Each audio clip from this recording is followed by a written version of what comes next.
একটা জিনিসের কমপ্লেক্সিটি যত বেশি তার তুলনায় একটা লেস কমপ্লেক্স জিনিসটাই কিন্তু বেশি পপুলার হওয়াটা স্বাভাবিক। বাট মেকানিক্যাল কিবোর্ড একটা জিনিস যুগের পর যুগ এটা যত বেশি কমপ্লেক্স হইতে পারছে এটার পপুলারিটি যেন ঠিক ততটাই বাড়ছে। ইভেন দো আমাদের কাছে এর থেকে less complex and much more cheaper ways আছে এটাকে প্রডিউস করার। অ্যান্ড এই কমপ্লেক্সিটির কনসিকুয়েন্স হিসেবেই কিন্তু প্রোডাক্টের দাম বেড়ে যায়। অ্যান্ড প্রোডাক্টের দাম যখন বেড়ে যায় আমার মতন গরিবরা কিন্তু ওই সব ফেনোমেনাল ডিভাইস গুলা থেকে বঞ্চিত হয়ে থাকে। ঝামেলাটা হচ্ছে 2 থেকে 2,500 টাকার এই বাজেট রেঞ্জের কিবোর্ড গুলা কিন্তু ছিল, কিন্তু কোনো ওয়েল নোন রিনাউন্ড ব্র্যান্ড থেকে খুবই কম ছিল। তো সময় পাল্টিয়েছে, এখন রিনাউন্ড অ্যান্ড রিলায়েবল ব্র্যান্ডগুলো এই সেক্টরটাতে একটু কি মারছে গরিবদের কথা চিন্তা করে। এবং টেক ডাইভার্সিটি আমার কথা ভাইবা আমাদের ল্যাবে পাঠাই দিছে Ajazz NK61। It's a 61% layout keyboard with a cherry profile shine through keycaps. কিক্যাপসে কিন্তু আবার কালার অ্যাকসেন্টও আছে। এটার দাম মাত্র 2200 টাকা, হট সোয়াপেবল। কিনতে পারবেন টেক ডাইভার্সিটি থেকে। টেক ডাইভার্সিটি হলো importer and retailer at the same time. তাদের থেকে যে কোনো পণ্য অর্ডারের জন্য তাদের ফেসবুক পেজ কিংবা ওয়েবসাইট থেকে তো আপনারা নিতে পারবেনই, পাশাপাশি আপনাদের যদি ফিজিক্যালি গিয়ে একদম ফিল করে প্রোডাক্ট কেনার ইচ্ছা হয়ে থাকে তাহলে আপনারা চলে যেতে পারেন ঢাকার এলিফ্যান্ট রোডের মাল্টিপ্ল্যানের নিচতলায় থাকা টেক ডাইভার্সিটির অফিসিয়াল রিটেল শোরুমে। যেহেতু ছোট একটা কিবোর্ড ভিডিওটাকে একটু ছোট রাখতে চাইতেছি, চলুন কথা বলি ডিজাইন নিয়ে। ডিজাইন বিষয়টা as well as subjective, but বিষয়টা আমার কাছে কেমন লাগছে সেটা বলি। কিবোর্ডটা প্রথমবার হাতে নেওয়ার পরই 61% লেআউটের কিবোর্ড যেহেতু জিনিসটা দেখে অনেক ছোট মনে হয়েছে। ইভেন দো আমি একটা 68%-এর কিবোর্ড ব্যবহার করতেছি, ওইটার তুলনায় এটা মাচ স্মলার। সাথে আমাদেরকে যে দুইটা কিবোর্ড পাঠানো হয়েছে এই দুইটা কিবোর্ডের মধ্যে আজাজের আইকনিক কালার অ্যাকসেন্ট গুলো আছে। ওইটা দেখার পর জিনিসটাকে একটু প্রিমিয়ামই লাগে, যেহেতু প্রিমিয়াম কিবোর্ড গুলার কালারই এগুলা। কিবোর্ডের ফ্রন্টের দিকে নেকোডেক্সের ব্র্যান্ডিং রয়েছে, পাশাপাশি যেই স্ট্র্যাপটা রয়েছে এটার মধ্যেও নেকোডেক্সের ব্র্যান্ডিং আছে। উপরের দিকে রয়েছে টাইপ সি ইনপুট, পেছনের দিকে তাকালে আপনারা দেখতে পাবেন দুইটা ফ্লিপ ফিটস, তার নিচে রয়েছে আবার রাবার সাপোর্ট। ফ্লিপ ফিটস গুলোতেও রাবার সাপোর্ট রয়েছে, আছে কিউসি স্টিকার, কিছুটা গ্রিল টাইপের ডিজাইন, যেটা কিনা এই কিবোর্ডটাকে একটা ওভারঅল প্রিমিয়াম লুক দেয়। ডান বাম সাইডেও যদি আপনারা একটু দেখেন দেখতে পাবেন এই জায়গার মধ্যেও কিছুটা গ্রিল টাইপ ডিজাইন আছে, যদিও এগুলো ফাংশনাল না কিংবা এটা থেকে কোনো আরজিবি বের হয় না, বাট জিনিসটা কিন্তু একটা অ্যাস্থেটিক লুক দিয়েছে। বিল্ড কোয়ালিটির কথা বললে 2200 টাকার প্রাইস রেঞ্জ অনুযায়ী এটা যথেষ্ট ভালো বিল্ড কোয়ালিটি নিয়ে আসতেছে। এটার উপরের দিকে যে সাইডের এজ গুলো আছে এগুলা কিছুটা ধার, বাট ইটস এক্সপেক্টেড। এছাড়া কিন্তু আশেপাশের অন্য কোনো জায়গার মধ্যে এরকম ধার আমি ফিল করতে পারি নাই, কারণ এই পুরোটা কিবোর্ডের মধ্যেই কিন্তু শার্প ডিজাইনের অভাব নাই। প্লাস্টিকের কিবোর্ড, এটাকে যদি একটু মোড়ানোর চেষ্টা করেন তাহলে অবশ্যই এটা ফ্লেক্স হবেই, কিন্তু ফ্লেক্স হওয়ার সময় কোনো ধরনের কুরমুর শব্দ আমি শুনতেই পারি নাই, and that's a plus point. কিবোর্ডের বিল্ডের জন্য ব্যবহার করা হয়েছে হার্ড প্লাস্টিক কম্পাউন্ড, যার কারণে জোরে সোরে যদি এটা আছাড় খায় অ্যাজ অলওয়েজ ভাঙ্গা গেলেও যাইতে পারে। ওজনে যথেষ্ট হালকা একটা কিবোর্ড, যদি আমি একটু ভারী কিবোর্ডই সবসময় বেশি প্রেফার করি। ওভারঅল বিল্ড কোয়ালিটি যথেষ্ট ভালো, প্রাইস অনুযায়ী আমার কোনো কমপ্লেন থাকছে না। চেরি প্রোফাইলের শাইন থ্রু কিক্যাপস এটাতে ব্যবহার করা হয়েছে। কিক্যাপসের থিকনেস যথেষ্ট থিক, কোয়ালিটিও আমি খুব একটা খারাপ বলবো না, যেহেতু এটা ডাবল শটেড কিক্যাপ। কিক্যাপগুলোর উপরে কি এর ফাংশনগুলো কিন্তু যথেষ্ট ভালোভাবে ইনগ্রেভ করে দেওয়া হয়েছে, যার কারণে ব্যবহারের ক্ষেত্রে কিন্তু ইউজারের জন্য অনেকটাই সহজ হবে। বিশেষ করে এইসব 60% লেআউটের কিবোর্ডে যেহেতু অনেকগুলো কি মিসিং থাকে, একটা কি দিয়েই 10টা কি এর ফাংশন পারফর্ম করতে হয়। আই মিন বেশি বলে ফেলছি, বাট বুঝতে পারতেছেন তো। সুইচগুলো নিয়ে আমি তেমন কোনো ইনফরমেশন খুঁজে পাই নাই, বাট এগুলা একদম জেনেরিক রেড লিনিয়ার সুইচ। সুইচগুলোর অপারেটিং ফোর্স হইতে পারে 45 গ্রাম বা এর থেকে 2-3 গ্রাম বেশি হবে, যেহেতু একদম বাজেট সুইচ। সুইচগুলোতে মোটামুটি অনেক রেটেল আছে, ফ্যাক্টরি কোনো লুপ নাই। এগুলো হলো 2 পিন সুইচ এবং বোর্ডটাও কিন্তু 2 পিন সুইচের বোর্ড। এটার মধ্যে 5 পিন সুইচ লাগানো যাবে না। 5 পিন সুইচের ক্ষেত্রে আপনার কিছুটা পিন কাইটা তারপরে লাগাইতে হবে। একটা বাজেট কিবোর্ডের ক্ষেত্রে এটা অনেকটাই স্বাভাবিক, তারা কস্ট কাটিং তো কোনো জায়গায় করতেই হবে, এন্ড এখানে সুইচগুলা কিন্তু গুরুতর কস্ট কাটিং এর শিকার হয়েছে। কিন্তু হ্যাঁ, একটা জিনিস বলতে হবে, সুইচের যে বিল্ড ম্যাটেরিয়াল এগুলা ভাই যথেষ্ট ভালো, কারণ এই বোর্ডের থেকে সুইচ খোলা আর যুদ্ধ করা একই। আমি যখন খুলতেছিলাম তখন আমার সুইচ পুলারটা এটার মধ্যে আটকে গেছিল, এন্ড টান দেওয়ার পরও দেখলাম কোনো প্লাস্টিকের ক্ষতি হয় না, প্লাস্টিকটা জাস্ট একটু বেঁকাই হয়েছিল, কিন্তু ভাঙ্গা যায় নাই, এন্ড দ্যাটস গুড। কারণ আমি এর থেকে দামি দামি কিবোর্ডের মধ্যেও সুইচ খুলতে গিয়ে সুইচের 12টা বাজায় ফেলছি এর আগে। সর্বশেষে বলতে হবে এর স্ট্যাপ গুলা নিয়ে। কিবোর্ডের বড় বড় সুইচ যেগুলোতে স্টেবিলাইজ স্টেবিলাইজারের ব্যবহার করতে হয়, ওইসব সুইচগুলোতে রেটেল ওইরকম বেশি না, আছে ভাই বাজেট রেঞ্জে যতটুকু থাকার কথা ঠিক ততটাই আছে, মাত্রা অতিরিক্ত একদম আপনার এক্সপিরিয়েন্সকে নষ্ট করে দিবে এই লেভেলের রেটেল আমি পাই নাই। ঠিক 2200 টাকায় আপনার যতটুকু এক্সপেকটেশন নিতে পারবেন ভাই এটার মধ্যে অতটুকুই আছে।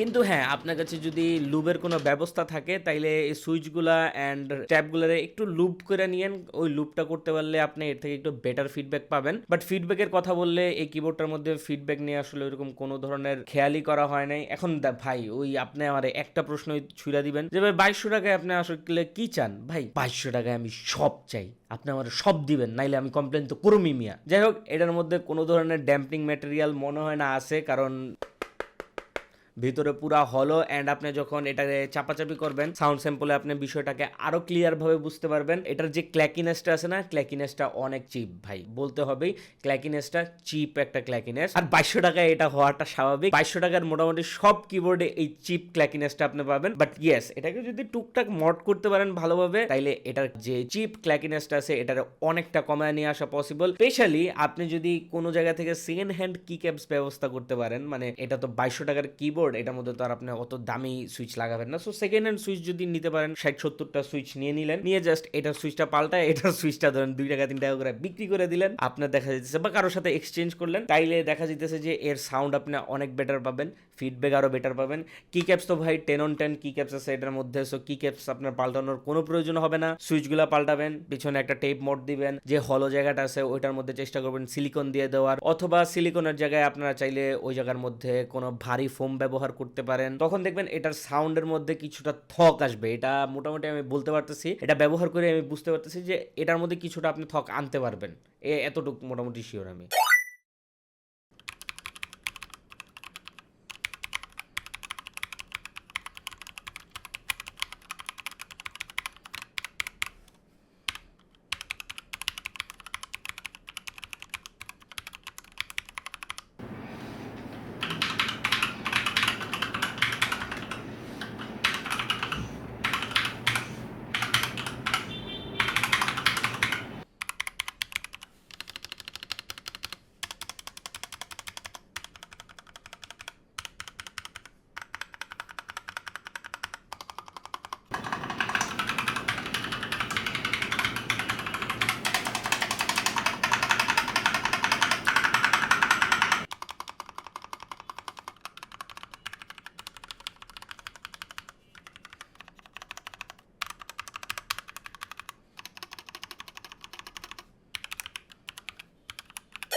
ভিডিওর একদম প্রায় শেষে চলে আসে পড়ছি, চলেন এবার কিবোর্ডটার প্রোজ এন্ড কনস নিয়ে কথা বলা যাক। ভিডিওটা যেহেতু মোটামুটি ভালোই ছিল, চলেন এই কিবোর্ডটার ভালো নিয়ে কথা বলি। প্রথমত এর প্রাইসিং যথেষ্ট ভালো প্রাইসিং, যে ফিচার এটার মধ্যে আমরা পাইতেছি, মানে যে জিনিসগুলো আমরা এটার মধ্যে পাইতেছি, এটা যথেষ্ট জাস্টিফাইড একটা প্রাইসিং অ্যান্ড যথেষ্ট ভালো একটা কিবোর্ড। দ্বিতীয়ত বলতে হবে এর অ্যাকসেন্টেড কি ক্যাপস, এটা যেহেতু আসাজের আইকনিক কালার বলতে পারেন, বিশেষ করে আসাজের সবচেয়ে পপুলার কিবোর্ড AK 820 ওই যে ব্ল্যাক কালারটা আছে, ওই ব্ল্যাকের আইকনিক কালারটাই কিন্তু এটা। বাট আনফরচুনেটলি এখানে কিন্তু একটা ঝামেলা আছে, আপনারা যখন এটার ফিক্সড RGB ভেরিয়েন্ট নেবেন, এটার কিন্তু 4টা কালার ভেরিয়েন্ট আপনারা নিতে পারবেন। বাট যখন RGB নেবেন তখন মাত্র 2টাই আছে, সাদা এবং কালো, একদম জেনারিক, কোনো অ্যাকসেন্টেড কি ক্যাপ না ওইগুলা। ওইটার দাম আবার 2500 টাকা। 2200 টাকার কিবোর্ড আমি আরো ব্যবহার করছি, ওইগুলার বিল্ড কোয়ালিটি এর থেকে অনেকটাই খারাপ ছিল। তো সেই জায়গার মধ্যে এটার যে বিল্ড কোয়ালিটি আছে এটাকে আমি ডিসেন্ট বলতেছি, নট দি বেস্ট, বাট এটা একটা ডিসেন্ট বিল্ড কোয়ালিটি অ্যান্ড এটা কিন্তু এটার একটা প্রোজ। ওভারঅল কিবোর্ডটার যদি কথা বলেন, কিবোর্ডের সবচেয়ে ইমপ্রেসিং যে পার্টটা ছিল অ্যাগেইন এটার কি ক্যাপসটা। কি ক্যাপসগুলো যথেষ্ট ঠিক ফিলিং আমাকে তেমন দেয়ই নাই বলতে গেলে। এর RGBর কোয়ালিটিটা যদি আরেকটু ভালো হইতো অ্যান্ড ব্রাইট হইতো, তাহলে এই কি ক্যাপসগুলোর ফিডব্যাক আপনি আরো মচৎকার পাইতেন। বাট আনফরচুনেটলি যেহেতু বাজেট রেঞ্জের কিবোর্ড, এটার লাইটগুলোর ব্রাইটনেস কিছুটা আর কি এদিক ওদিক। আরেকটা জিনিস যেটা ভালো লাগছে, এটার যে কিগুলো আছে, কিগুলোর মধ্যে যে কি ফাংশনগুলো আছে, ওই ফাংশনগুলোকে খুব সুন্দরভাবে এনগ্রেভ করে দিছে for the user is.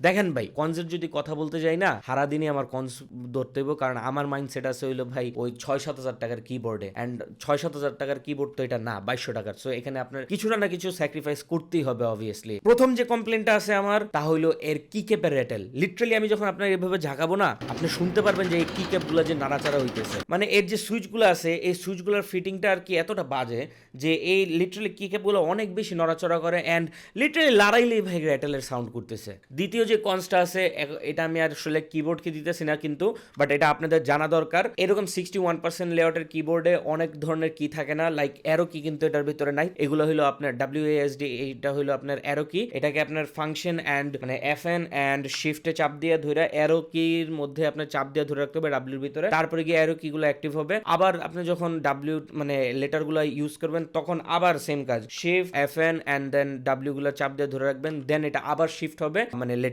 Letter সিস্টেমে। তো এটা কিন্তু লং টার্মে আপনাকে ভালো প্যারা দিবে। যদিও জিনিসটা দেখতে ভালো লাগে, ছোটখাটো জিনিস, যদি এই ছোটখাটো সাইজের জন্য আপনি এই ফিচারটাকে স্যাক্রিফাইস করতে পারেন তাইলে খুব ভালো। আর যদি না করতে পারেন প্লিজ এই কিবোর্ডটার সাথে যায়েন না, আপনি অনেক প্যারা খাবেন এই জিনিসটা নিয়ে। কারণ আমি 2 দিন ব্যবহার করছি, 2 দিনে আমি প্যারা খেয়ে গেছি। এটা অবশ্যই কিবোর্ডের দোষ না, এটা অবশ্যই মাথায় রাখবেন, এটা হলো লেআউটের দোষ, ঠিক আছে? এই সাইজের যে কিবোর্ডই কিনেন না কেন আপনি এই প্যারাটা খাবেনই, এটা মাথায় রাখবেন। দিনে যেটা বলতে হইতেছে, এটার কোনো ধরনের সফটওয়্যার কিন্তু আমি খুঁজা পাই নাই ভাই। এখন বলতে পারেন এটা তো ফিক্সড RGB, এটার সফটওয়্যার থাকবেই বা কেন। এটার যে আরেকটা ফুল RGB ভেরিয়েন্ট আছে ওইটারও কোনো ধরনের আমি সফটওয়্যার খুঁজা পাই নাই। যদি তাও থাকে আমি ডেসক্রিপশনে লিঙ্ক দিয়ে দিব, কারণ দেখা যাইতেছে যে এইসব কিবোর্ডগুলোর সফটওয়্যার মাঝে মাঝে চাইনিজ ওয়েবসাইটে ভইরা দিয়ে রাখে বা গুগল ড্রাইভের লিঙ্কের মতন করে রাখে, একদম ডাইরেক্ট ওয়েবসাইটে পেস্ট করে না।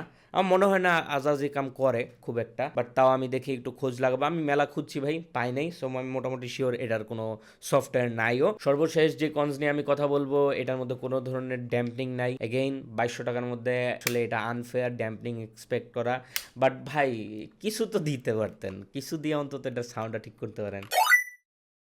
এখন কনজের হিসাব শেষ করে সর্বশেষ কিছু কথা বলবো। 2200 টাকার মধ্যে it's a good deal, specially the build quality, the colour accent of the key caps. আবার এই কিবোর্ডটা একটা ওয়েল নোন ব্র্যান্ড থেকে আসতেছে, তার মানে এটা যদি বাই এনি চান্স নষ্ট হয়ও, যদি আশা করতেছি যে আজাজের অন্তত প্রোডাক্টগুলো আমি মানে প্রোডাক্টের ওয়ারেন্টি রিলেটেড ইস্যু খুব বেশি একটা শুনি নাই, তার মানে কোম্পানি ভালো ওয়ারেন্টি সাপোর্ট দেয় অ্যান্ড প্রোডাক্ট হয়তো সহজে নষ্ট হয় না। তো সেই জিনিসটা কনসিডার করে এটাকে আমি বলতে পারি একটা রিলায়েবল চয়েস ফর ইউ। যতগুলো কনস বলছি এগুলো যদি আপনি মাইনা নিতে পারেন তাহলে অনেকগুলো প্রোজ আছে, চাইলে এই কিবোর্ডটা কিনতে পারেন, না কিনলেও সমস্যা নাই। আমার চ্যানেলটাকে আপনি সাবস্ক্রাইব করে দিলে আর কি, চ্যানেল সাবস্ক্রাইব না করলে সমস্যা আছে, তখন আপনার সাথে মারামারির জন্য আমার ব্যবস্থা নিতে হবে। তো সাবস্ক্রাইবটা করে দেন, নাইলে আপনার বাড়িতে আইতেছি ভাই। আল্লাহ হাফেজ।